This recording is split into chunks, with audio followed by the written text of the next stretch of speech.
ખબર નહીં મેં લોકોથી ને એમથી કેમ ગભરાટો ને એમ છે. એ લોકોએ કંઈ મારું મેં એ લોકોનું કંઈ નથી બગાડ્યું એમ.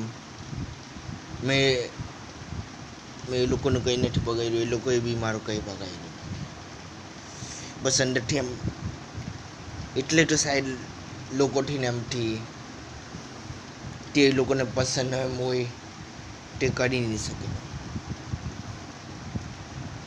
સાહેબ મેં બી એમ ટેસ્ટ સોચ ને એમ મારો લાસ્ટમાં એમ ડીએન એમ થઈ જાય. કંઈ નહીં, કમસે કમ ગેમ તો રમવાને એમ કેરેક્ટરને એમ બનીને એમ એ તો કમસે કમ મેં મારા સપનાને એમ પૂરું કરી નાખું ને એમ સિરીઝને એમ બનાવવાનું નહીં થયું ને એમ કમસે કમ એક તો મેં પૂરું કરી નાખું એમ.